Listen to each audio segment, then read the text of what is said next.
What's up guys, this is Jimmy with Hifly Fitness, and today I want to talk to you about something that I've been meaning to get into my other videos, but it hasn't happened, and so I want to discuss it now. So the concept here and what I want to talk about is how to actually make a program that adjusts to your schedule and adjusts to your personal way of living and your personal time constraints and what you have available to you and what your priorities are. So let's get right to it. For me, as a caddy, I caddy for 5 hours a day. I have a lot of free time and I have a lot of time to train, and I can basically train for three hours every time I'm in the gym, and I'm doing an upper-lower split, so I don't really feel rushed in the gym. So I can do basically whatever I wanted, and if I wanted, I could do a full body split. I could do upper-lower, or I could do I don't really have another option for me just because I'm a powerlifter, and those are the most acceptable options, at least for my level of training. So that's another factor. And I consider myself basically an advanced novice to an intermediate level athlete. I'm definitely at the intermediate stage in my upper body training, and for my lower body training, I think I have a few more pounds and a few more weeks or days of progression for my squat for sure.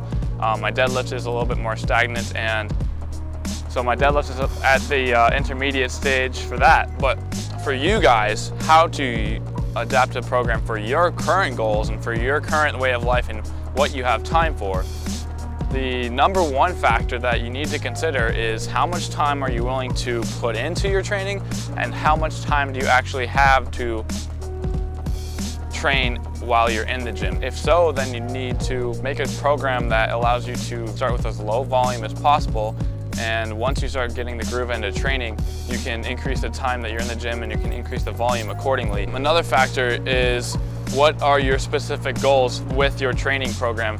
What do you want to accomplish out of training, and what are your short-term, long-term goals as an athlete and as a trainer?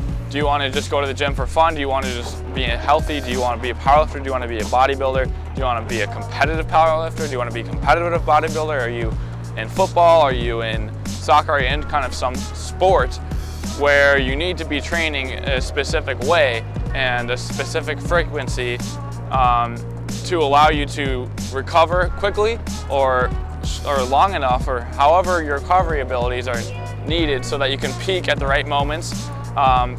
For example, if you're a powerlifter, you need to peak for the meet.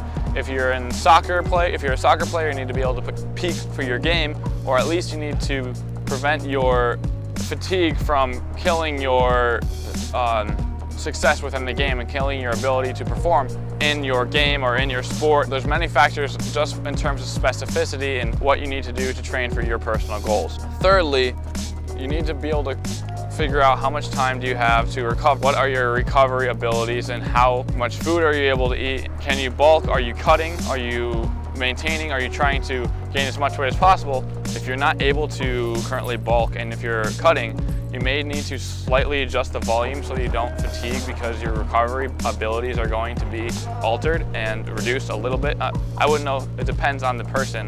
And you're going to want to train as intense as possible if you want to maintain your muscle and reduce the amount of muscle loss during that cut. Fourthly, you need to consider what level of training and what level of an athlete you are. Are you an advanced athlete? Are you an intermediate athlete? Are you a novice athlete? Have you never lifted weights before in your life? How quickly basically can you progress in the gym currently? And for most of you, it's going to be you're not a novice athlete, or you're an advanced novice, or you haven't trained in a while, so you're detrained to the point where you're going to need a novice program to get your lifts up to where they used to be. That's something a lot of people forget about, is you're not always a novice athlete and you're not always an intermediate athlete. Yes, you may have previously lifted a lot, but after a time of not going to the gym long enough, that's called detraining, and you need to be able to recover that loss in strength, or else you're going to be making progress that's way too slow. So I have almost 3 hours, 4 hours after my work day to go to the gym. I plan to be a competitive powerlifter in my future, and My recovery abilities are perfectly fine. I can eat as much food as I want. I don't have to pay for that. So my finances for diet are not a constraint for me. So basically I can do anything that I need to, but because I'm a powerlifter, I need to make sure that's specific. So specificity is my limiting factor. You need to figure out what your limiting factor is and go from there. So my limiting factor is powerlifting. That means I need to be training the squat, bench, and deadlift at least twice per week, or else it's not going to give me the most advancement as possible. The only other thing that is affected is my recovery abilities. Because I'm doing about 4 hours of cardio a day, I double bag, so doing a full body split really is not, it's not optimal. So I do an upper lower split so I can have a lot more recovery time.